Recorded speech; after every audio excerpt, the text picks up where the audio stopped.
What is up, everybody, and welcome to the Triple Option Podcast. It's week 3. I'm so surprised that we've been doing this 3 weeks in a row, but I'm super happy. Let's get this kicked off. To my left, the gent with intent, the boss with the gloss, the man with the plan, Akshay Raj. Yes, sir. Welcome. I appreciate you guys having me on this podcast as a host, and this time I'm repping my team. We're 2-1, baby. Seattle Seahawks. We about to be 3-1 on Thursday night. Let's go. Yes, sir. Yes, sir. And across from me, the king with wings, the wit with the grit, the sage of the stage, Arjun Berthi. What's going on, guys? Glad to be back, and we're here for another good week. We got video this time, so for all those who've been asking, we finally got you guys. Let's get this kicked off with our week 3 recaps. And first off, we want to talk about a very, very upset that brings me very much joy. Us. Three of us. All three of us very much joy. We got Cleveland versus the Green Bay Packers. You want to get this kicked off, Akshay? Yeah, man. If there's any team that all three of us collectively hate, it's the Green Bay Packers. So we're excited when we see them lose, especially given the context of the game. A classic trap game, you know. The Browns probably a bottom 5 team going into the week. The Packers probably a top 5 team going into the week. It's that classic trap game where Packers are favored to win by, I think it was a spread of like minus 14.5 or something like that. I don't remember, but crazy game. Blocked field goals, and clutch when it matters. And the Browns take it. I was so hyped. Yeah, special teams, the name of this week, bro. Special teams matters. And we saw it throughout the entire week. So many games, so many special teams players stepped up. So it was awesome to see that part of the game. My notes for this game, Cleveland D-line is, oh my God, insane. Myles Garrett, bro. That Cleveland pass rush is next level. They were getting after Jordan Love. He had barely any time. Threw the ball not that well, in my opinion. They held Jordan Love to 18 for 25, 184 yards, 1 touchdown, and 1 interception. So I also had I think I had the feeling that the Packers took this game for granted. They were looking ahead to the next game. They were looking for Michael Parsons' revenge against the Cowboys. They did not look at this Cleveland Brown game. They did not take them seriously, and it bit them. In the NFL, any given Sunday, it's the NFL. It's a different level. You got to prepare every game, and you got to take your opponent seriously every single week. Any given Sunday, yeah, man. I saw a Josh Jacobs that's usually very productive on the ground go 16 carries for 30 yards, man. Like, when do you see that from a, let's say, top 10 running back in the league who's guaranteed to give you production no matter what? And goes up against, as Anuraag said, an insane Browns D-line. Just couldn't get it running on the ground, and kind of relied on Jordan Love a decent bit on the passing game, given some of their injuries and the Browns' well-coordinated defense. It was just a recipe for success in terms of the Browns' defense. And then clutch offense in the turnaround, and kind of just how it went. So last year, the Packers, in our first matchup against the Bears, they beat the Bears because of a blocked field goal. So this is karma. But besides that, like, the Browns' pass rush was crazy. I think they had an average time to pressure of 1.99 seconds. And their pass rush win rates, so like when a defensive lineman was able to beat their man, they were insane. Myles Garrett had a 46% pass rush win rate. Collins had 33%. Mason Graham had 15.4. Wow. The average for a defensive tackle is 9%. So this is crazy. They had a direct result on Jordan Love's passing. You know, Jordan Love is a QB. He likes to throw it deep. He likes to take those, risky shots that sometimes flip the field. But before this, he had 12.5 air yards per attempt and the highest deep pass rate. This week, he only had 2 balls that were attempted over 10 yards. So, is this a problem with the Green Bay O-line? Or is this, the combination of that plus the Browns D-line being amazing? That's something to monitor going forward. I just want to say, on that pick that Jordan Love threw, what was he doing, bro? Where was he throwing that ball, bro? Hey, man, everyone said Jordan Love might be a top 5, maybe top 10 quarterback going into this week, just given how well he performed the last 2 games. Kind of missed a few receivers here and there, but overall he's been really solid. This game was kind of an indication of maybe things to come. I don't know. But I want to give huge credit to an upcoming rookie who didn't play his first week, but our fellow co-podcaster Anuraag believed in him. Quinshon Judkins. Yes, sir. He popped off, man. He popped off with those, I think, 16 carries from 94 yards. He's looking like the running back one for the Browns, getting that large snap share and that touchdown to finish it off. He's looking good, man, for fantasy. And I feel like this was a week for a lot of the rookie running backs to kind of turn it around, amongst which is Kinshawn Judkins. Yeah, I mean, he's consolidating the RB1 role. Simpson looks like he's just going to be the scat back, the receiving back.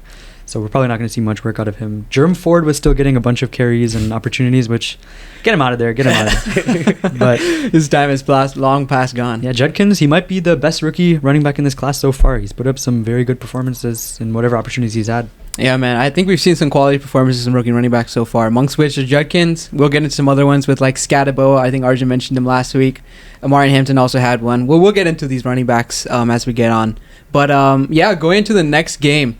This was also a 1 p.m. time slot. I think this was probably one of the more anticipated games of the week. We had the Los Angeles Rams 2-0 versus the Philadelphia Eagles 2-0. Both teams probably walked in as top 5 teams walking into this week. And yeah, another game that was decided on a blocked punt. I don't know if you guys... Field goal. Blocked field goal, yes.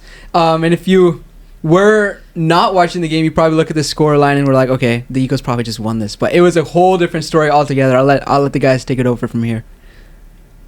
All right, so I guess I'll go. The Rams had a 26-7 lead in the third quarter. And after that, the Eagles scored 26 unanswered points to take home the victory. Wow. That's insane. Looks like Jalen Hurts can pass after all. There are some serious questions whether he can pass the ball or whether he's just, a worse Justin Fields, as it turns out. But he fueled the comeback with his air yards in the fourth quarter. AJB came alive. Saquon was bottled up the whole game, so they really needed that. And, he came alive and he brought them the victory. What do you guys think about the Eagles' offense? Yeah, I think Jalen Hurts made some really clutch plays over the stretch.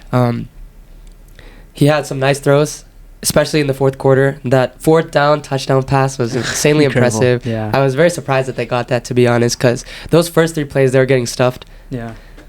And I want to highlight, again, special teams. I have some notes about how the blocked field goals happen. So when kicking from the left hash, the kicker has to kick towards the left side to get the field goal in. Right. And in the right side, when you have Jordan Davis and Jalen Carter trying to block that field goal, they're going to get to that ball. Yeah. That is almost unstoppable. Both times from the left hash, the kicks got blocked. So yeah, the Eagles, they have the players, they have the personnel. It wasn't just luck that they blocked the field goal. They really had that down, and that left hash field goal is gonna be a problem for many other teams. Yeah, man. Looking at that game, I think I was very, not I would say happy, but resolved to see Jalen Hurts kind of unlock his passing game. That was a question for the first 2 weeks for sure. I think there was a crazy stat that they had like more successful tush pushes in the first 2 games than Jalen Hurts had like passes over 5 yards or something like that. It was some crazy stat. He kind of shattered that in week 3, down by 19 points going into the third quarter, and you answer like that against a Rams team that has a very high quality young defense. And give credit to the Eagles defense for stopping the Rams on offense as well, man. You have looking like one of the best receivers in the game right now in Puka Nacua, a star wide receiver 2 in Devontae Adams, and potentially top 5 quarterback. We had the discussion 2 weeks ago in Matthew Stafford. And you're able to stop them for 0 points in the second half. It's insane, man. So big credit on both sides, all 3 sides of the ball for the Eagles in the second half. They played more of the game better than the Rams, pretty much because they won the entire second half. So credit where credit's due. Yeah, I think the Rams O-line was getting blown up, especially like on the inside, the interior O-line. That might be a question mark. That could be a nagging problem for the rest of the season. Especially because, it's exacerbated when the Eagles have this star-studded D-line, tackles like defensive tackles like Jalen Carter blowing everything up. Stafford had some errant throws in the clutch because of, the pressure getting to him up the middle, which is always extremely difficult for a quarterback to get over. Of course, Puka Nacua, wide receiver 1 for this year maybe. Wow, I think man. I'm buying in, He's incredible. Shout out Puka. Yeah. Nah, man. There's no stopping Puka, man. He's. I remember on the last drive before the Rams attempted that field goal, I think Puka was targeted every single passing play. Like there was not a single passing play he was not targeted, and there was one play that he was getting held by the defender, and they didn't call PI on that, but it is what it is. He's just a demon, man. I'm so excited for Puka this season. Even Devontae Adams did pretty well too, getting that touchdown in the That long touchdown. I think it was first quarter Yeah. or something like that. But yeah, overall, I think both teams are still heading in the right direction. So very excited for both teams moving forward. I think the Rams do have a very interesting matchup next week with the Colts. So that's definitely a game to talk about. We'll get into that a little bit later, I think, as well. But going into our last game recap of the week, we just want to shout out some love to the Los Angeles Chargers, man. 3-0 against 3 divisional teams, playing against the Broncos on 4:25 in the afternoon Eastern time. You have Justin Herbert finally coming up clutch, per se, with a final game-winning drive, and then the drive to follow up that. I think that got them the game-winning field goal. So, yeah, thoughts on this game, guys? Yeah, like they barely held on at the end. They had that last, the defense clutched up. Of course, the Denver offense again flames out, and the Chargers, they get the ball and they're able to bring it home with Cameron Dicker, who is the most accurate NFL kicker in history. Shout out Dicker the kicker. Yeah, incredible. In this game, couple storylines, like Hampton is starting. A Najee injury was very unfortunate, obviously. Yeah. That's a fantasy darling. Free him. That's actually his boy. Yeah, actually. man. It's a pain, bro. I've had him for years now. Yeah. Prayers up. But after that, Hampton starts consolidating the rushing offense for the Chargers. He's been decently productive. This was kind of his coming out game. He also got a good amount of receiving work, which was pretty huge to see. On the other side, the Broncos RBs, finally, Tyler Beatty is getting phased out. Thank you, Sean Payton, at last. But that only brought up J.K. Dobbins' rushing share and snap percentage. I think R.J. Harvey was around the same, so it might take a little longer for us to see him come alive and, take things over. Any other storyline points you guys wanted to bring up? I think the Chargers have a good receiving core moving forward, man. I think going into the week 1, I think the Chargers probably had like their alpha and Ladd McConkey and some secondary options, and potentially Tyler Conklin, Trey Harris, Quentin Johnston, Keenan Allen. But man, they got a 3-headed monster, and it's going to be very tough to stop that Chargers offense that's firing under Justin Herbert. I think Jim Harbaugh is known to run the ball a lot. I think we're going to see that a lot more with Hampton. But don't get phased by that passing game. I think it's here to stay. Yo, actually, the Chargers, the reason why it was so infuriating is because they had the highest passer rating over expected, and they were passing the ball way more than any other team. This is Harbaugh is supposed to be a run first head coach, man. But they've been only passing the ball. So looks like he just loves Herbert that much, bro. Yeah, exactly. He changed his whole philosophy. Herbert MVP season, man. They got to make him look good.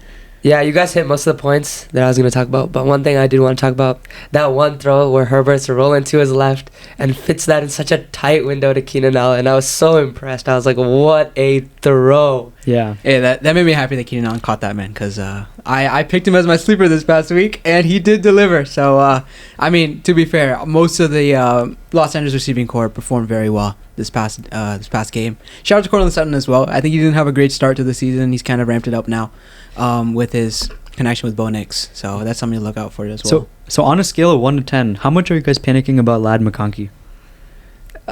For fantasy purposes, probably like a 4 or 5. I think the matchups so far have been all divisional. So there's a little bit of the cornerbacks that are guarding McConkey, for example, know a lot more about McConkey compared to, let's say, the average defender. So in that sense, sure, McConkey is still going to be the wide receiver 1 for that team, but there's definitely still a little bit of panic concern just because there has to be a lot of mouths to feed with regards to the offense. Anuraag? I think in real life, not in fantasy, I don't think it's a problem at all. They're winning games, which is what's really important. And when you have wide receiver depth like that, you can afford for someone to have a bad start to the season. So I'm not worried about Ladd at all. I know he's going to bounce back. He's going to be there when it matters most. Yeah, so I think his out of the slot, his yards per route run are pretty low compared to what they have been historically. I don't think Ladd has forgotten how to play out of the slot, or he's forgotten how to, be a receiver, be a good receiver. I think he's still the alpha in that offense, but sometimes, if you have a lot of options, then Herbert has a lot of familiarity with Keenan Allen. But as the season goes on, maybe, as all older receivers generally do, he might get a little bit tired or phased out, right? Or injuries might start to pile up. I'm not too panicked on Ladd. I think QJ also just makes the offense better. By the way, shout out to QJ. That's my guy. That's Arjun's darling, That's my guy. And he finally came alive the offseason that I kind of gave up on him, which kind of sucks. But You love to see a third-year breakout, and we'll probably get to him in a little bit. But all right, yeah. With that, those are some 3 quality games. If you haven't watched the other games, there was a game last night. We're recording this on Tuesday. If you haven't seen the game last night between the Lions and the Ravens, do check that out. It was banger. It was a banger, man, and glad to say I got that pick right as well. But yeah, with that, we will go into our weekly overview segment, which consists of buys, sells, and then sleepers, and then upsets. But we'll start with our rest of season buys, which are players that we think are on pace for something magical given their expectations. So with that, I will start with my buy. This is someone that I think has just been all right so far, gone under the radar, by the name of Chris Olave. I think he was injured for the most part of last season. He's looked fine so far. The thing that is eye-opening when it comes to Chris Olave is that he's on target for 210 targets this season, which is just insane. But I mean, to be fair, like Spencer Rattler is throwing the ball like every play, man. Like they're not running the ball at all. Kamara's the perfect running back for a passing opportunity as well. So in that sense, Chris Olave is on pace for 210 targets and 935 receiving yards, which is kind of crazy to compare. But one thing to note is that Chris Olave has not gotten a touchdown yet, even despite all those targets. Has gotten a ton of receptions to the targets that he's gotten so far. So, which is why he's averaging, like, let's say 14, 15 fantasy points a game. I do think that'll still be his floor. I think at the minimum he'll be like 12, 13, given just the game script of how much the Saints are going to have to be passing. And with potential touchdown volume coming in here and there, I think he is a must-buy moving forward. You know, that's interesting because sorry, I got a call. That's interesting because I don't think the Saints are going to score that many touchdowns for the rest of this year. And if they do, I'm not sure if it's going to be Rattler getting a touchdown through the air. But he has had an insane usage rate. Him and Juwan Johnson, you know, they're the darlings of this offense and the Saints. And I think as long as, you know, your boy Rattler is starting, we might continue to see this usage stick around. I think just with that, I think when it comes to getting a touchdown for the Saints, it's probably much harder than any other team right now. Let's be honest. But if someone's getting a touchdown, it's going to be one of 3 players. It's probably going to be Kamara, Olave, or Juwan Johnson somehow. I don't know how he's become relevant, but he is. But age 28 breakout season. Hey, respect to him, though. Respect to him. But yeah, it's going to come from one of those 3. Olave hasn't gotten it just yet. And whenever he does, he's going to be a good performer for that week. And I think his floor is pretty good as well. So he's worth having. Speaking of the Saints, when do you think it's time to plug Shuck in and see what he's got? Or do you think this Rattler experiment's going to continue? I don't know, man. I haven't been following the Saints that much, to be honest with you. But I think regardless of whenever they start Shuck or Rattler, I don't think there's going to be that much of an improvement regardless. When it comes to Olave's potential and production, I think it's going to be the same regardless. Look, if I'm Kingsbury, Rattler has not looked that bad. I think, especially against the Niners, I think he was the better QB in that game. I think he was better than Mac Jones. So Kingsbury? Yeah, the coach. Cliff Kingsbury, right? Isn't Cliff Kingsbury? Oh, sorry, he's Commanders. Yeah, my bad. But Kellen Moore. Kellen Moore. But regardless, like, I think the experiment is going okay, right? You see Rattler be a good QB 20% of the time, and 80% of the time he sucks. But if he can start to bring that percentage up a little bit, he can throw the ball. He looks okay under pressure. Maybe not after that Seahawks game, but I guess every young quarterback sometimes just completely shits the bed. So I mean, he won the battle in camp, right? It's not like he was a penciled-in starter. Chuck definitely had a fair shot because they didn't have anything tied to Rattler. He wasn't signed to a big contract. He already got his chance last season. So the fact that Chuck got beat out, he got beat out fair and square. So I don't know what that says or what that implies, but there doesn't seem really to be any indication that they're going to get rid of Rattler anytime soon. I think he's been all right. He's also faced 3 pretty good defenses in all fairness, so it doesn't look like it's going to be any easier week 4, but we'll see moving on from that.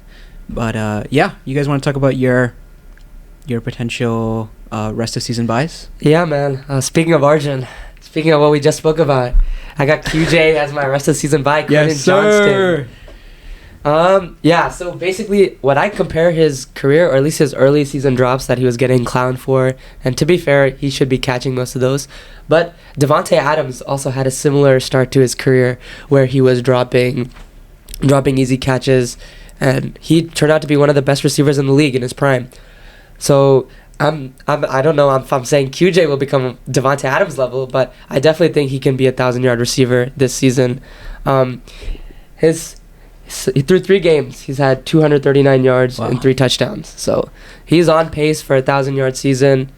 I think what we saw in his first 2 years, he was getting open, he was getting the targets, but he just wasn't holding on to the ball. And when you're getting separation on NFL DBs, and catching is something that can come around, I think that's a composure thing. I think that's a confidence thing. And as he grows into more of an NFL vet, I think he's getting more confidence and he can catch those balls better. And he's already getting separation, so his confidence is only going to grow. I think he's a quality receiver. And yeah, the Chargers got a nice little receiving room there.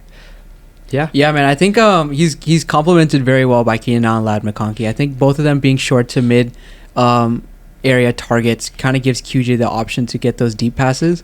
Although he has gotten a decent bit of receptions in the last couple of games, but he's known to be that like deep threat that can get you those 50, 60-yard bombs and a touchdown. And I think he is a buy. I agree with Anuraag here. He looks like he's coming around finally, and we're hyped for him for sure. Yeah, I also think the coaching is just doing an excellent job, because coming out of college, QJ was never really going to be that guy that will win you the jump ball. Like, even in going back to college, he didn't have the hands like that. And his yak ability for that size and, that athleticism, that was really something that, he had over other prospects. And I think we're finally seeing him being put into situations where he can showcase that, he'll catch a ball and rip it for another, like, huge chunk play. And I think that's just what we're going to keep seeing from him. Even if he's not, utilized as much, he'll always have that kind of big play upside. So he's a great addition to that room in this form. Yeah, shout out QJ. Shout out never giving up, Yeah. They had faith in him, and he's producing, so happy for the guy. All right, my turn. So my bye rest of season, this is a bit of a spicy take, I think. Actually, I don't know if it's that spicy, but Matthew Golden is my choice. Ooh, all receivers. We picked all receivers. We all picked receivers. So he ran 84% of the routes, which is second highest by any receiver in all 3 games so far for the Packers. So usually the fear is like, okay, is Matt LaFleur going to play like my guy today? Is he going to actually give my guy routes and usage? And we're kind of seeing him narrow down into his top 2 receivers to play in 12 personnel sets. This was the second highest, only behind Romeo Doubs, 90% in week 3. So as we see the weeks go on, he's kind of saying, okay, Romeo Doubs and Matthew Golden, these are my 2 guys that I'm going to have every down. They're going to be the main guys who are running routes. And then, we've also got like the host of other receivers in that room. So the per route numbers don't look great. His yards per run is only 12.9%. And his targets per route run is 1.1, and his first downs per route run is 3.2%. So these don't look that great yet. We want to see those numbers higher, but the thing about Golden is that he's this big play guy, right? There's a bunch of deep ball bombs that Love has just missed him on, or it's resulted in PI. So maybe, after the bye week, we see Golden and Love, their chemistry line up, and, that post-bye bump that usually happens for rookie receivers will happen for him too. Also, it's only been 3 weeks and he's in a good offense. So this is just a guy that I'm really buying in on. He had 3 carries for 9 yards too. That's interesting. I don't really want him to be used in like a gadgety type of role, but they want to put the ball in this talented receiver's hands, and I'm buying in on that. So what do you guys think? Yeah, man. Speaking of the gadgety type role, unfortunate to CD, who also got hurt, I think, with a high ankle sprain because of that gadgety type play. But usually the players that get those gadgety type plays are either like insanely quick, or they are someone that's very reliable and you need to get the ball to them no matter what. So I'm not too sure of whether that's just because Matthew Golden is just an insanely quick receiver yet, or if it's because he can be reliable like that. But it is very promising to see Matthew Golden kind of get those targets up. And as Arjun has kind of pointed those per route numbers, I think they'll only go up from here. And I'm just excited to see where he goes from here as Jordan Love kind of matches his stride for stride in terms of catching those deep balls. Yeah, so from what little I've seen of Green Bay for 3 weeks, little as in it's only been 3 games, I think he's been getting good separation. He's been getting open. And as time progresses, he'll continue to develop chemistry with their QB, Jordan Love. And I think it'll work in the long run. I drafted him pretty high, so. Yep. Yeah, man. Speaking of players that we drafted high, I want to go into our rest of season sells. And this has just been quite unfortunate for me because I'm in a dynasty league and I drafted this player in our rookie draft with my 3rd pick. And I was very, very excited about him. He's probably one of the greatest prospects to ever come into the NFL by the name of Travis Hunter. Out of Sewanee, Georgia. Yeah. Yeah, man, with Travis Hunter, it's a bit of a concern for a couple of reasons to kind of highlight those. One is the snap count reason. It's not really increasing anytime soon. If anything, his defensive snaps have been increasing comparatively to his offensive snaps. I can kind of give you a reference. He's gotten 10% of defensive snaps the first game, increased all the way up to 60 in the second game, and then 69% in the third game. His offensive snaps kind of have dropped since week 1, where he got those 8 offensive targets and then dropped to 6 with 42 offensive snaps, and then 2 targets this past game with 37 offensive snaps. So I don't think his snap count's going to increase anytime soon. And just as a person-to-person basis, it's very hard to see a wide receiver 2 like him perform if the wide receiver 1 is not performing right now. And I think Anuraag kind of highlighted that with his rest of the season sell. I'm not quite sure yet if BTJ is a sell yet, but it's sort of trending that way, given that neither of them have been able to produce at all. We've been seeing people like Brenton Strange come in and kind of demand that target haul. Someone like Parker Washington come in and demand that target haul as well this last game. So I'm very concerned in that sense for both of them from a fantasy perspective. In terms of Travis Hunter in real life, I think he's gotten a lot better at defense, and that's probably where he's probably going to be more worth moving forward, just because the offensive weapons are pretty solid for the Jaguars. So there's a bit of concern from my end. I hope he does improve in terms of his offensive snaps and the opportunities that he gets, though. Travis Hunter was a guy that I was drafting pretty highly this offseason. I was very much into him at price. I thought he was this amazing prospect, not just on defense, but as a wide receiver. I thought that, if you have guys like De'Ami Brown and, whoever else they have in that wide receiver room, Parker Washington, you got to use Travis Hunter, right? You got to kick the tires on this potentially incredible, wide receiver that you've got in your room. But, yeah, through 3 weeks, in the limited opportunities that he's gotten, they've all been kind of these designed short routes. And on what I've heard is that on routes where he's not the main target, or if it's not designed for him, he's kind of half-assing it, putting not too much effort into it, which is a bit of a problem, especially if you have to play both roles and juggle both of them. And then I think they had a cornerback get injured in week 2, which is why he also had to step up his defensive snaps. So things are just shaking out where he's kind of this sell, or I would say he's a hold. You can't really, if you sell him, you're kind of selling him low. You need somebody who believes in his talent. Yeah, but if you have time, I would say hold on to him, stick a little bit longer, because this offense has to turn things around soon. They've not been amazing so far. I think they're winning games off the back of their defense. Also, Travis Hunter didn't look that great as a CB in week 2 and week 3. He's all right, but I don't think he hasn't been great on either side of the ball. So the Jaguars, they traded so much to get him. They've got to figure out how to turn the ship around before they wasted all of that draft capital that they traded for him. Yeah, as a reminder, I think the Jags traded up from the 5th pick to the 2nd pick to pick up Travis Hunter. So it is quite a big of a haul. Yeah. Yeah, I think in general, making that jump from a two-way player in college to a two-way player in the NFL, it's just a whole different level of game. So it's not as I knew, but I can understand why there's some adjustment struggles and stuff like that. I wouldn't say I'm a sell on him forever, or for the rest of the season. I think there's still a lot of time for him to turn his game around. I'm a big fan of Travis, so I hope he turns it around.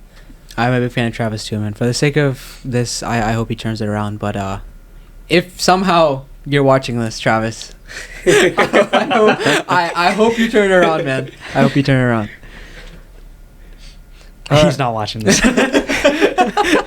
I don't know, man. Speaking of generational prospects, I got another unfortunate letdown, but this guy's had a little bit more time to prove himself, but so far it hasn't come through at the elite level, and that is Marvin Harrison Jr. He was highly touted. I heard one of the best receiver prospects in the decade. I heard so many things. I was excited to see what this guy could do. He was picked really high, and he's just been mid. I'm not gonna lie. So throughout the whole season, last season, he had about 600 to 700 yards, and he isn't for example, when I was talking about wide receivers that struggled early in their career, like Devontae Adams and QJ, it was mainly via drops. They were getting targets, they were getting separation, they were getting open. It doesn't seem like Kyler is looking, okay, I know Marvin Harrison's open somewhere. It doesn't seem like that. And we've seen most elite receivers, they pop off immediately. Like Malik Neighbors, like Puka Nacua, who was drafted in the 4th round.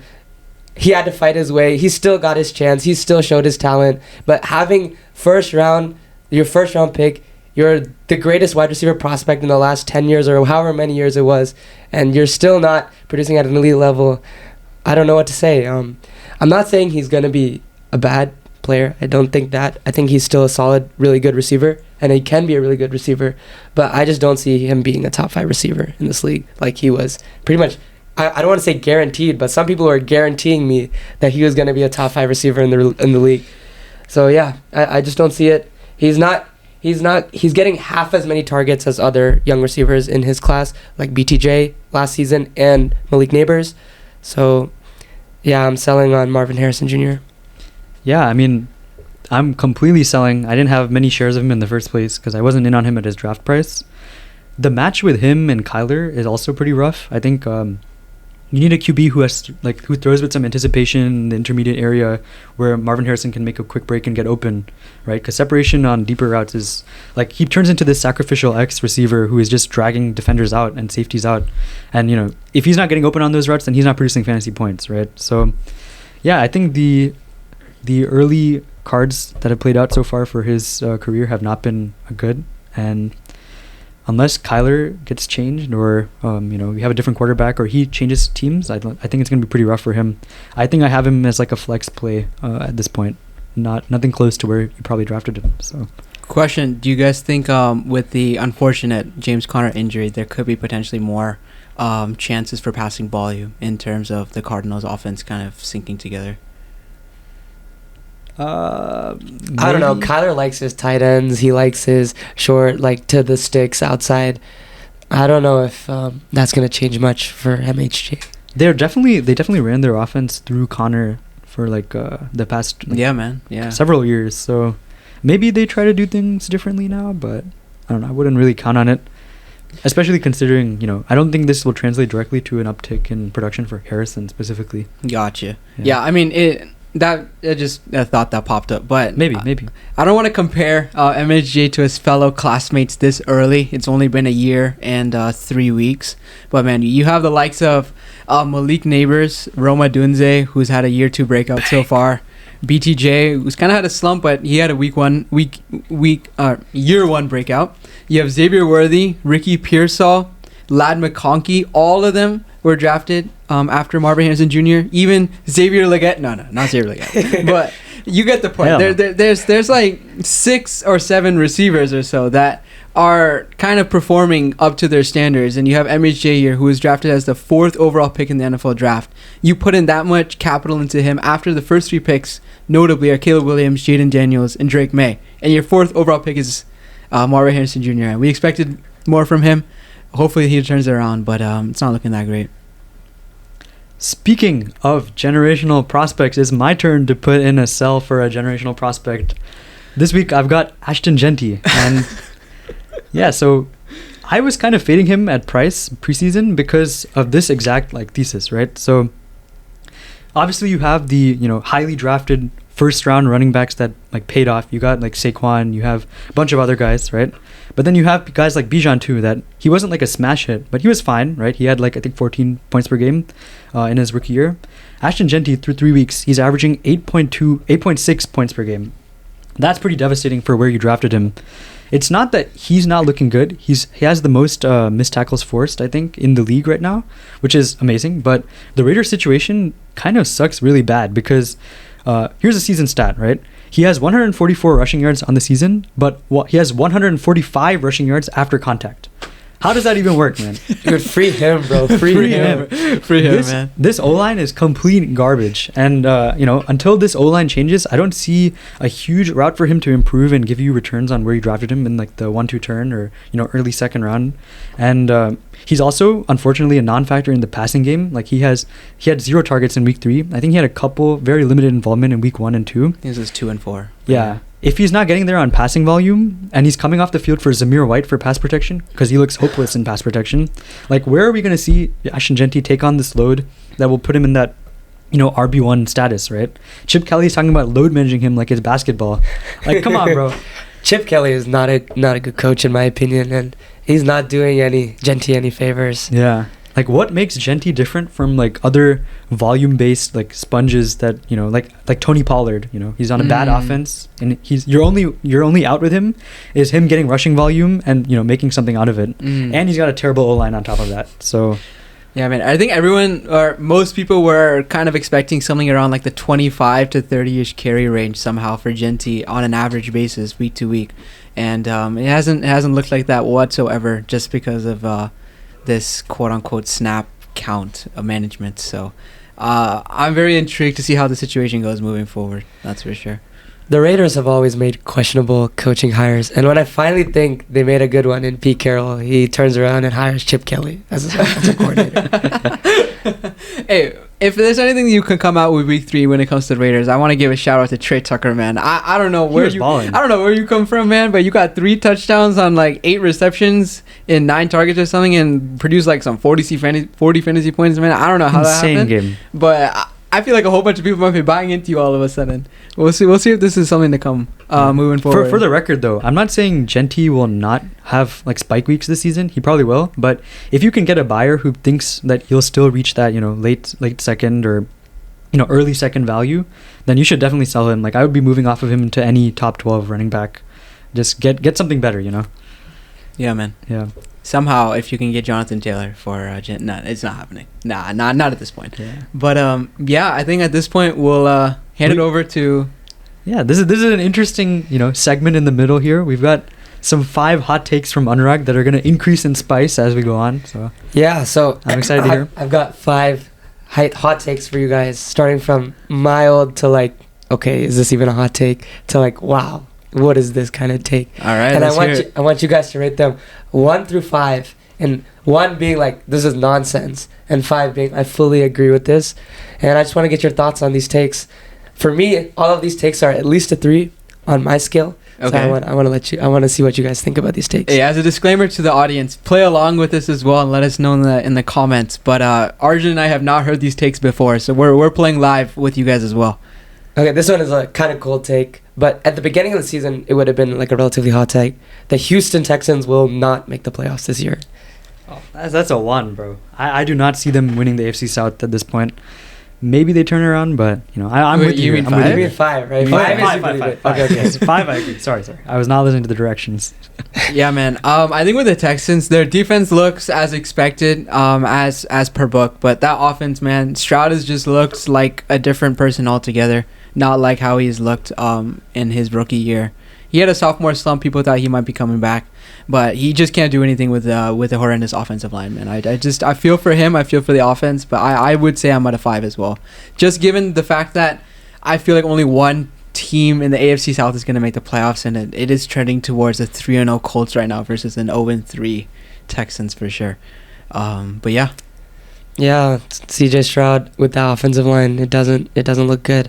I don't know why the Texans traded Laramie Tunsil. Yeah, it doesn't make sense either, man.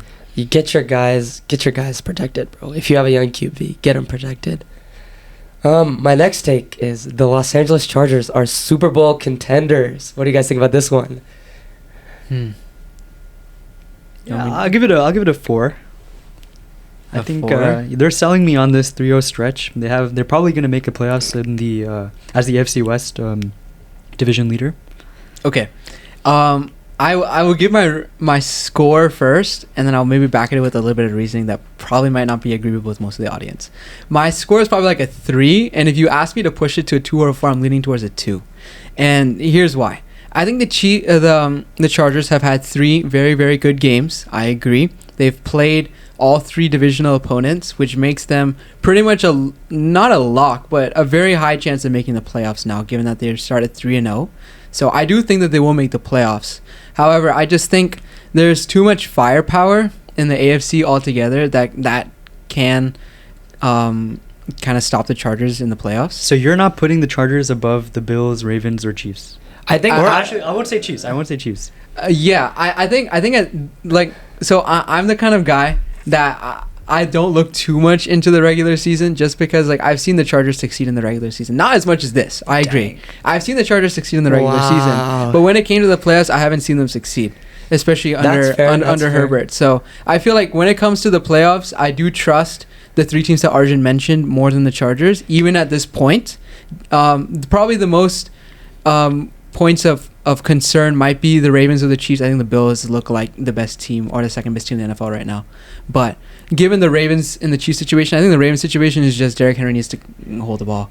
And I think that'll get fixed. And the Chiefs situation is that they need offense to help Mahomes out, and I think that'll change as well. So I think for me, Super Bowl contender means top 2 or 3 in the conference. Yeah. So I think the Chargers are definitely in that category. Oh, sure. I mean, like, you look at it on paper right now, I think they are top 2 or 3. But I think come playoffs time, this is just my prediction. Coming playoff times, I think they're probably like the 4th best team in the AFC. So I think a healthy Chargers defense might be better than a healthy Ravens defense based on what we've seen so far. Yeah, And I think, that Ravens defense looks shaky. Yeah. I It's agree. been- I agree. He's been getting fried. And, I mean, I and will s- Herbert's playing his butt off, bro. Yeah. He's super clutch in these stretch of 3 games. I will say that the Ravens have played 2 maybe top 5 offenses, and they look really bad against them. So Well, they're going to be playing them in the playoffs too, Yeah, right? I agree.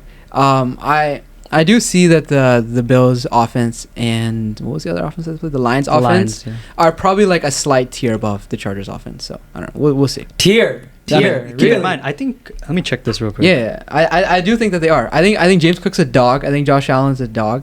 So I wasn't referring to Buffalo. I was more referring to Detroit. You Oh, think Detroit is a tier above the Chargers? Not like a whole tier, but like you look at the potential weapons that they have on their offense, and if they're clicking, I think that offense looks just as good as any other offense in the league. Who, Detroit? Yeah.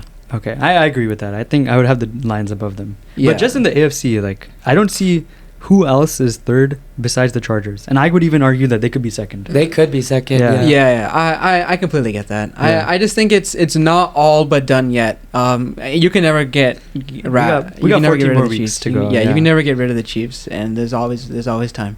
So. All right, for my level 3 hot take, I've shared this with Arjun, and I think I shared this with both of you guys before. The Cleveland Browns will have 7 wins this season. No. Okay. Do we want to talk about the bet that you guys made? Yeah. So me and Arjun have a bet. Arjun, would you like to explain the terms of this pull bet? this up. So I was telling Arjun, I don't think the Browns are that bad this season. I thought their defense is really good, and I kind of believed in Joe Flacco. I was like, he's a veteran QB. I think the Browns can scrape 6-7 wins. Yeah, so the bet is give me 1 second. It's taking And then Arjun told me that he thinks the 49ers will be really good. And I was like, I'm not buying it. They get injured so much. So we did a joint bet. Bet with this. So it's like a weird conditional. So if the Browns have less than 7 wins and the Niners have more than 9 wins, Anuraag gives me $10. On the other hand, if the Browns have greater than or equal to 7 wins, so if they hit the 7-win threshold, and the Niners have 9 wins or less, then I pay him $10. So yeah, I think this is like a 2, bro. Like, I do not see the Browns winning more games than this, especially if, Flacco is... Like, that offense looked horrendous, man. It's just because the Packers sold, they were pressuring that, like, offensive line really well, which is definitely going to be there every game, but you're not going to have a QB like Love who just, like, folds under pressure every week, right? You got to do that 6 more times. They almost beat the Bengals in week 1. They missed a field goal. They would be 2-1 right now. This is with a healthy Joe Burrow, Jamar Chase, and T. Higgins. Exactly. And Chase Brown. That defense is What do you give this? What do you give this? bro. Huh? I wouldn't give it a 2. So same as me. I would give it a 3. And if you were to ask me to push towards a 2 or a 4, I'm pushing it towards a 4 this time. So you think it's like a 3.3 or something? Yeah. And the reasoning is that I'm looking at their schedule right now, and I think it's feasible. Okay. I'm not gonna tell you like which games I think they're gonna win, but just looking at the schedule, right? Lions, Vikings, Steelers, Dolphins, Patriots, Jets. Just the next 6 games, they could potentially go 3-3. At worst, I think they're going 2-4 in those next 6 games. Okay. They're going 1-5. No, you can book that as a hot take by me. I don't We're know. going That's 1-5. hot. I don't know. People are hot on the Cleveland Browns. I've seen people say worst team in the league, and I don't think they're anywhere near that. So Okay. This is the thing, right? If you need the Browns to win, you need like this game script, right? You need the offense to suck for the opposing team. Because the Browns offense is not doing anything. They won this game with 13 they points. got QJ now. He's on stride. Hopefully, Yeah, maybe he carries the offense Judkins a little bit. Yeah, maybe, but Yeah, I thought you were talking about different QJ for a second. I was confused. Nah, Quichan Judkins. Yeah, but no, okay. I think it is a little I think it's a little unlikely. Maybe I should change to like a 2.6 or so. All right, not only that, But Not I'm only just being that- over optimistic. not only that, they drafted 2 QBs, right? Shedeur Sanders and Dylan Gabriel. Yep. They got to give both of them a chance at some point because these guys are not going to be in playoff contention, right? Even if they have if they're on track to win 7 games, right? They're not going to win their division. Yeah, for They're not sure. going to make a wild card game, right? So if they start those rookie quarterbacks, then suddenly their offense gets even worse, right? You just Mhm. stack the box against Judkins, and he's a non-factor too. So I think regardless, I think it'll come down to the divisional games. They still have 4 divisional games left. They've lost the first 2. If they can somehow go 2-2 in those divisional games, I think there's definitely a chance. If they go 1-3 or even 0-4, I don't think there's a chance. Yeah, I think it's possible. I think it's They gonna could come be a down. trap game again. Yeah, it could potentially But go 6 down more to the times? wire. Yeah, I don't know if it's going to be a trap 6 more times. I think as the season goes along, they'll get more comfortable. Their offense will get more comfortable. I think this Browns team is, obviously they're not good, but they're not terrible, and their defense is really good. Obviously their offense is pretty atrocious. Even I did not expect them to be this bad Hey, 2 or 3 man. weeks, but hopefully for the sake of my take, it continues. If you have a Or it player, doesn't continue. If you have a player like Myles Garrett on your team, you can win a game just behind him on your back. He's I think last year he was ranked as the top 10 NFL player by the peers, and I think any of those top 10 players can win a game on their own if they're really lighting it up that day. Blasphemy, bro. Dude, Blasphemy. I mean, you saw what the Lions did. I predicted it. I don't know if you guys were watching the last podcast, but I predicted the sacks that the Lions would have on the Ravens. All right, so The offense still had to drop like 36 points. Hey, 7 sacks, all right? The last time Lamar had 7 sacks was in 2021, and that's the most number of sacks he's ever gotten in his career. So, I mean, Wow, it still can put up happen. 30 points with 7 sacks. What a player. Okay, it was not all him. Okay, let's relax. They still lost. Why are we glazing him all of a sudden? Then? Okay. Anuraag, just move on to your next take, man. I don't want to hear this anymore. Just move on to your next take. Alright. So that was level 3. Now for my level 4 take. I know I'm Arjun will scared, like this bro. one. Okay. He didn't like the last one, but I think in 2 to 3 years' time, Caleb Williams will be the best QB in the 2024 draft class. So, actually, let me pull up the number I had for this too. Give me 1 second. Actually, go ahead. You go first. So 1 to 5 again, right? Let me think. So the QBs in the class that are notable. Let's go 7 through starters from this class, by the way. Who's this? Rattler. Okay. 7. So we got. We're not counting for him. Hey, he's a So- starter. 7 starters in this class. Alright, That's fine. pretty much Alright, unprecedented. Alright, fine. We'll account him just for this. Sure. Caleb, we have Caleb, we have Jaden Daniels, we have Drake May, we have Michael Penix Jr., JJ McCarthy, Bo Nix, and Spencer Rattler. 7 starters. Okay. At this current point, I think Caleb is probably like 3? 3 and pushing 2? towards 2. For me, it's 2 already. I'm not a Drake May believer at all. I think he's 3 pushing towards 2. And I think there's a clear gap between 1 and 2 right now. So I think it'll be a race between him and Jaden Daniels. I am a Jaden Daniels fan. And what comes with it is a little bit of bias. But if I'm trying to be as unbiased as possible, I think there is a realistic possibility that Caleb does become the best quarterback in the class. I think he was projected to be the best quarterback in the class. That's why you drafted him at number 1 overall for a reason. But with regards to a 1 to 5 score, I'll probably give it a 2.4, maybe 2.5, just out of respect to what Caleb has done the last couple of weeks. But also because I'm aware of his potential. But I think it's just going to be a 1-2 race. I'm not going to lie. All right. So far, the 2024 class ordered by QBR, right? This is like ESPN's metric on how good a QB is. Okay. So JJ McCarthy is last. He's 32nd at 20.5. Hey, chill. It's been 2 games, bro. Jaden Daniels is 27th at 38.9. Okay. Your boy. Okay. Supposed number 1 QB in the class. Okay. Bo Nix is 25th with 41.6. Penix is 47.7, 20th. Uh-huh. Rattler, 51.7, 18th. May, 57.3, 15th. Uh-huh. And Caleb is 9th out of 32 QBs with 67.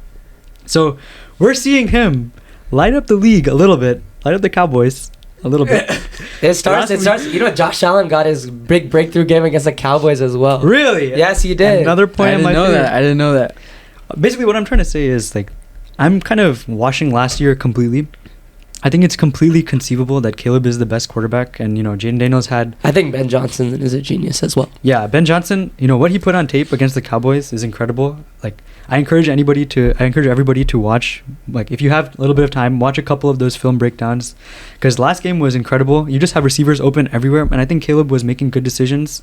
He has the arm talent that is unparalleled. Like, I think he has a top 5 arm in the league already. That's a little bit of a hot take, but if he has his feet set, I think he can make any throw in. Like, he had that flea flicker throw that was 60 air yards right there. Dude, what was DeAndre Swift doing on that throw, bro? Yeah, that must be the worst flea flicker throw I've ever seen, bro. He threw it high, he threw it late. He almost killed a hospital pass on a flea flicker. Is something I never thought I'd see in my life, bro. Oh man. Yeah. Now I understand why Arjun complains about DeAndre Swift every week. I think the Bears have a bottom 3 rushing game. If we had a better rushing game, I think this offense would be much better already.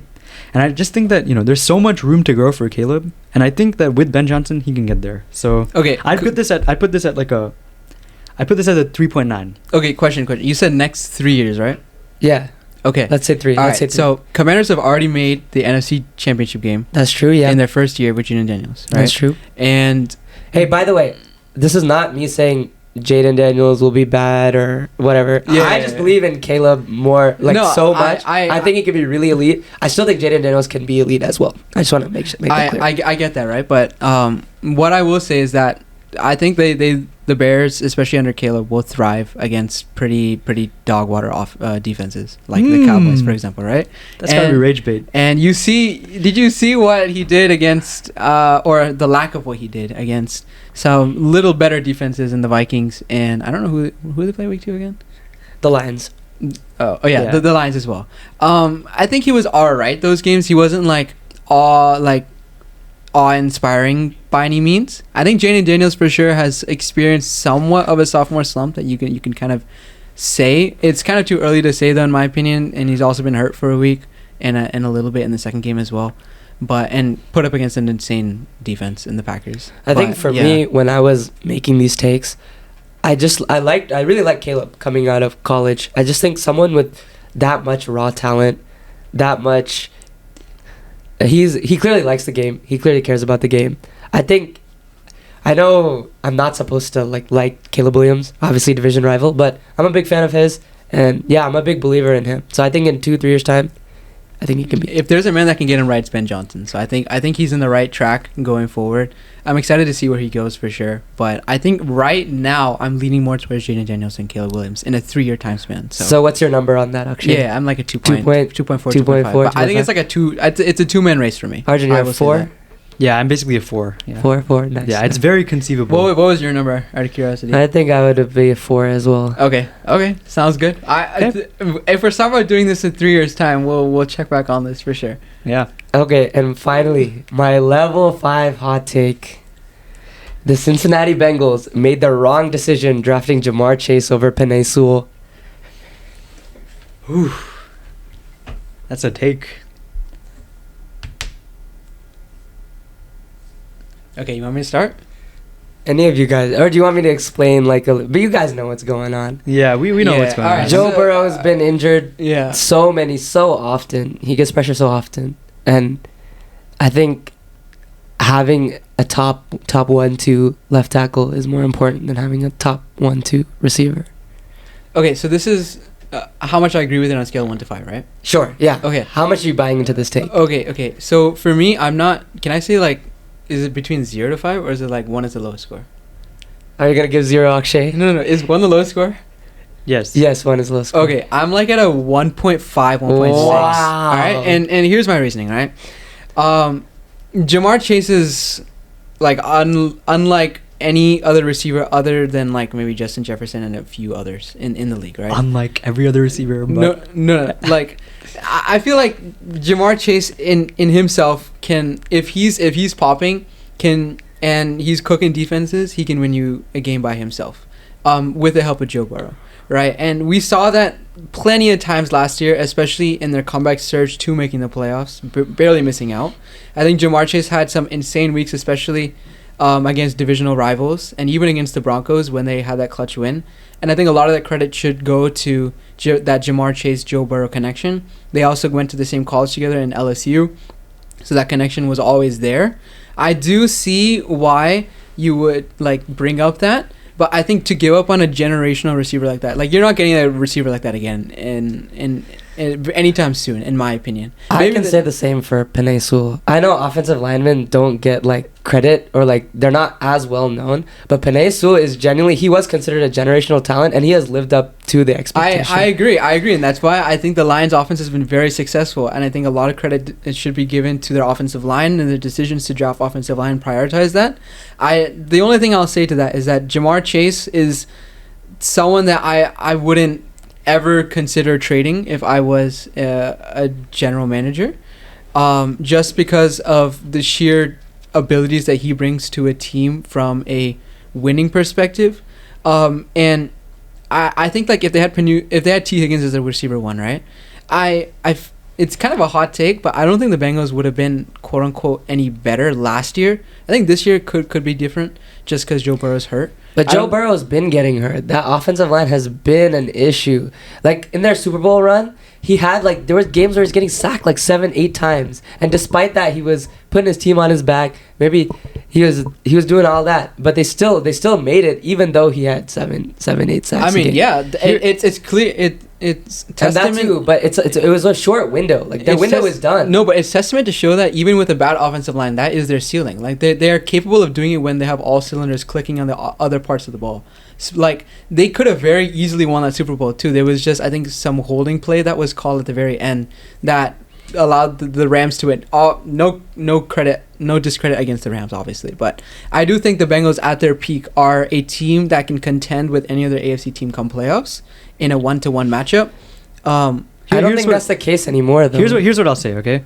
I think I would give this like a 1.8 as well. Okay. I think it's very spicy, and that Super Bowl run is the reason why. So you already have established that Burrow can take you to the Super Bowl, right? The Burrow, Jamar Chase, T. Higgins trio is like such an explosive offense, even despite such a hold offensive line. And Burrow can be this glue that takes your offense from like what we're seeing right now with Jake Browning, like a bottom tier offense, to like a top tier that offense that can shoot out with anybody, right?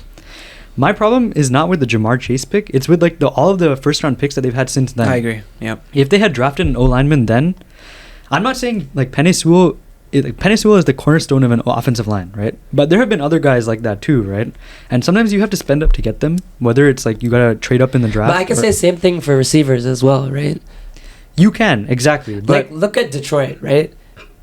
They can, I think an Amon-Ra as a wide receiver one is a very good wide receiver one. And I think the Bengals could have easily gotten someone like that. So just imagine this Detroit offense with Joe Burrow at the center. I think it equals more sustained success. Also, I think you can pay an offensive lineman a little less than you can pay a star receiver. So that gives cap to more, allowing for more flexible team building.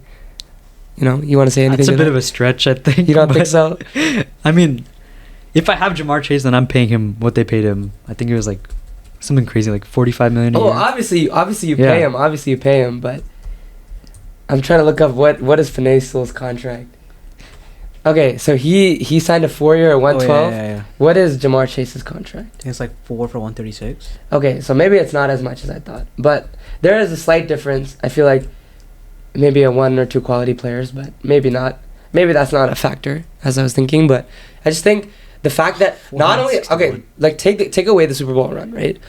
How many of these injuries, like Joe Burrow, it's not like he's been healthy throughout. I saw some stat where he's played such like few games compared to another injury-prone QB. I can't remember off the top of my head, but like Joe Burrow is. But like there's how five many? people. How are you gonna? There's 5 people on an offensive line. No, but like once you get an amazing cornerstone left tackle, your whole O line changes. Like we've seen it with the Chargers. We've seen it with some other teams. Okay, like maybe like with the 49ers. I'll give you that. With the Niners. Yeah. But there's still 4 other guys, you know. This investment has to be like, it has to be made. Well, there's 3 other receivers. Like what kind of argument is that? Yeah, but like whether or not there's 3 other guys on the field, like Jamar Chase is still cooking, right? Like you can still end up with a ton of Burrow injuries with 4 other guys. So for that reason, like I think what Burrow has provided to this offense, what Jamar Chase has provided to this offense, I don't think you're getting that with Penei Sewell? With like Penei Sewell plus a random receiver is probably getting you less, and by that I mean you're not making the Super Bowl compared to So you don't, Chase you and think, whatever O-line they have you right think now. if for you the past- replace Jamar Chase with Penei Sewell, and you don't think the Bengals are making that Super Bowl run? No, definitely not. No, Definitely definitely not in 2021. Okay, but does it lead to more sustained success throughout maybe the next maybe 3-4 Burrow years? is a little healthier, and I like to see players healthy. You know, I think injuries are bad and everything, but Burrow has a 10-15 year career. If this is the only time he's able to compete for a Super Bowl, it's already gone, bro.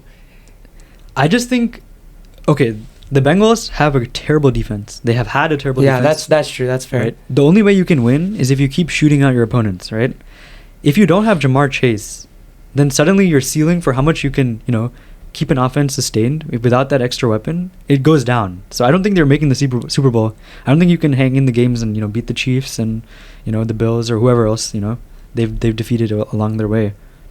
Actually, they didn't play the Bills, but I don't know. They beat the Bills in the next year, though. Oh, they did. That's right. They did. Yeah. Yeah, I think it's a respectable take on Anuraag regardless. It is something that could be debated. It's just I think Arjun and I probably have a It's similar point of view. level 5 for a reason. Yeah, I yeah. guess my overall thoughts were just, I think seeing this Joe Burrow injury, I think over a sustained period, like, don't look at it like 1-2 years, like their Super Bowl run. I was thinking more so of like an extended period of time. You keep Burrow healthy for longer. I feel like that extends your window to compete for championships. I agree. I think when Joe Burrow comes back healthy, if they're somehow in the playoff mix, I think the window still exists. Like even for this year, it's just a matter of whether Jake Browning can somehow sustain the offense. Until that time, I just looking at from this year's point. I don't know if he can. Just by looking at it from this year's point of view, though. But we saw how it was last year, right? I think the Bengals were like 4-7 or something going into like the last couple of weeks, and they won like 4 in a row to just barely miss the playoffs or something along those lines. But if there's anyone that's capable of coming back and taking a team into the playoffs, is Joe Burrow. So I don't think Jamar Chase was the quote unquote mistake. I do agree Penei Sewell has been an elite left tackle. Credit goes to him. And I just think Jamar is just he is him. He is that man that you want if you're down in a game and you need points and you have to chase a score. That's who you need on your offense. So all right. Yep, that's it for my segment. Good segment. Let us segment, know man. what you guys thought of it. Yeah, leave a comment. Am I crazy? Are these takes trash? Or are my takes valid? Let me know. alrighty. Cool. So with that, we'll try and go a little bit quicker because we're a little bit past where we want to be at this point. But we'll get into our sleeper picks now. And just as a reminder to the audience, I think I made a quick short on this the other day, but just a quick reminder that if you're playing along with us, you can't choose a consensus top 24 player that's a receiver or a running back for their respective position, or you can't pick a top quarterback or tight end that's like in the top 8.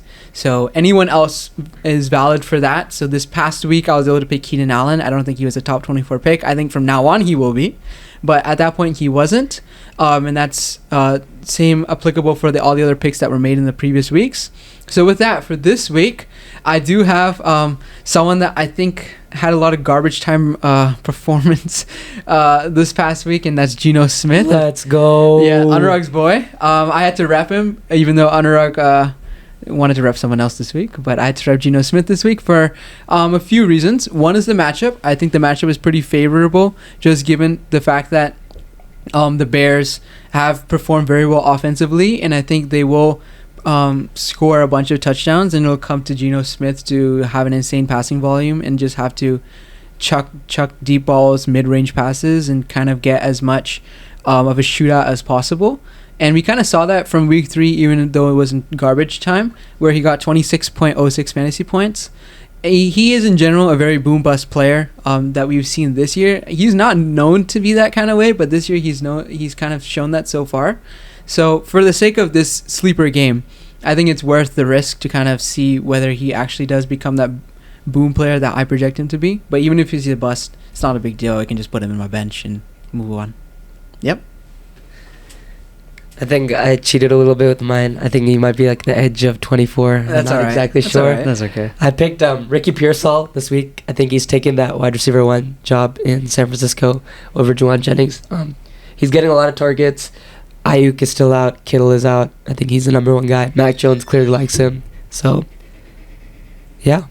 All right. To be honest, I don't think Ricky Pearsall is wide receiver 1. I think Christian McCaffrey is wide receiver 1. But Disagree. Ricky Pearsall can be receiver 2. But yeah, I think it depends on whether Jawan Jennings comes back and plays this week. If he doesn't, I think Pearsall's a good pick this week. Bro, I think Blicky Pearsall is showing why he was a first round draft pick. I think he's like a top 5 in receiving yards. He might be top 3 at this point. So he's putting up an incredible season so far. The volume's there. Yeah. Many men wish that upon me, blood on my eyes, darling, I can't see. All right, my pick, my sleeper pick is Trevion Henderson.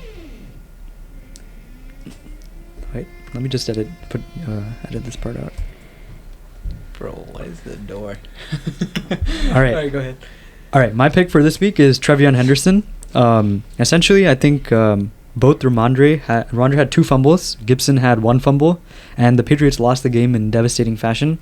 I think it was disastrous for their RB room besides Henderson. And Henderson had an uptick in snaps after the second Stevenson fumble. So maybe we see Henderson consolidate this RB1 role. He hasn't been good at pass protection yet. I think that was the big reason why he got benched previously. That's why I picked Ramondre Stevenson as a sleeper last week. But that was a big plus for him in his pre-draft profile. So maybe he's just getting acclimated, and soon he'll be good at pass protection. Hopefully, with this increased opportunity, he can rip off a big run and put up a good week. So that's what I'm hoping for. Yep. It's a good spot against the Cardinals. So. I agree. I think in general, most of us kind of had him as like a buy.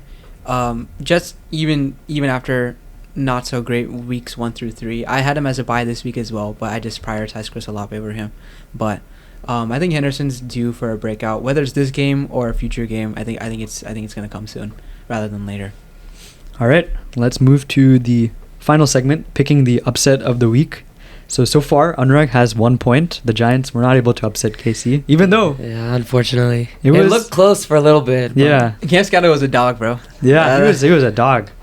I have 0 points because in typical Arjun Curse fashion, the Cardinals sell in the last second against the Niners. The last drive ends in a field goal, and they go down by 3 points, of course. And then Akshay is at 2 points. Yes, sir. The Lions pulled off a great win against the Ravens. So. Yeah, man. Lions are back. Never doubted them. But I guess with my upset of the week, I had a couple of games in mind. I will put some of them out there in case you guys are curious. I was considering Seattle over Arizona this Thursday. Not that I'm going against Seattle. I just think that the spread is a little unclear at the moment. I think it's like a -0.5, maybe -1.5. So I didn't want to be like stingy in that sense. I was also considering the Jets over Miami, but I honestly don't know who's starting between Fields and Tyrod Taylor. And if Tyrod Taylor is starting, I'm not picking the Jets. I'm not gonna lie. Hey, they were close against Tampa. And they were. That's the reason why I considered it, but I don't think it's gonna repeat. I was also considering Carolina over the Patriots, but I just don't see the Carolina offense doing that well. Even against the Falcons after winning 30-0, it was mainly a defensive effort. I don't think the offense did too much, to be honest with you. So who are you going with? Yeah. Needless to say, my pick is the Sunday 9:30 matchup in Dublin. It is Pittsburgh versus Minnesota. Come on, bro. And I'm picking the Steelers to beat the Vikings. And here's a little bit of why. I think the Vikings were able to absolutely cook last week because of their defense. They had I think 6 or 7 turnovers against the Bengals, which is crazy to me. And for all honesty, Aaron Rodgers is not known to be someone to turn over the ball. And in that sense, the Minnesota Vikings offense didn't look that impressive, even though they had so many opportunities on offense with short yardage opportunities against the Steelers. Carson Wentz was alright. I'm not too sure who's starting between him and McCarthy, but either way, I'm not too concerned. I think the Steelers defense. Alright, I thought it was pretty good in that game. No, I think it was alright. It could have been better. And I think the Steelers defense is definitely a step up from the Bengals defense. I'm not comparing week 3 to week 4 necessarily, but that's my upset take of the week. I hope the Vikings beat Aaron Rodgers. Dude, even though they're the Vikings. If Aaron Rodgers comes back and beats us again, I don't know what to do, bro. Yeah, free that. They're a different team. It doesn't matter. This guy is like a haunted. He's going to haunt me, bro. Yeah, man. But what are you guys' upsets of the week? All right, I'm sticking with what's working. For me, last week I tried to be adventurous. It didn't really work, so I'm going back to tried and trusty. I'm going with the Indianapolis Colts. Yes, sir. I'll go with Indiana Jones, Danny Dimes. Michael Pittman Jr. and Jonathan Josh Taylor, Downs. bro. Jonathan Taylor's been killing, bro. Tyler Warren, bro. Yeah, bro. I like this Colts team a lot. I think in week 1, after week 1, I was ready to crown them AFC South champions, and it looks like it's looking good for me. I hope they continue their undefeated streak.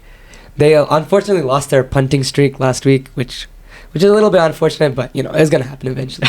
So I'm Embarrassment of riches, bro. I'm going with Indianapolis with the upset. People are still making graphics of how much Torrey Taylor is punting against Caleb, and this guy is like, oh, the Colts finally punted last week. Who would have expected, man? But yeah, my upset pick for the week is Tennessee over Houston. Wow. So this is a bit spicy because both teams had a pretty tough week last week. Mainly, I'm hoping, can we see Jeff Simmons get a bunch of pressure up the middle on Stroud? And can we see that translate into Stroud making a bunch of bad decisions again? So Tennessee's pass rush has been pretty bad so far this season. At the same time, the Texans' O-line has been pretty paper as well. So maybe we can see this kind of thesis play out. Jeffrey Simmons is extremely talented. And, Ward has been showing some flashes. We want to see him put it all together. Against the Texans, maybe he can put it together. The defense is pretty good, but maybe him and Anuraag can sync up again and put up a big week again.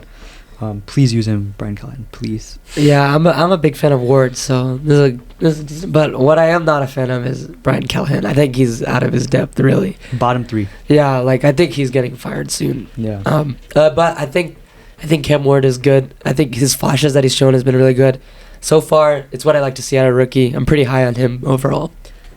Cool. Yeah, man. All 3 are potential upsets for sure. But yeah, I'm particularly excited about Indiana Jones, man. I think there was a lot of, let's say, things that were said about him when he got paid for the Giants, and I think Neighbors had a weird interview that he's always controversial, but he had a weird interview the other day where he said it's not a QB problem in the Giants either. So yeah, happy to see Daniel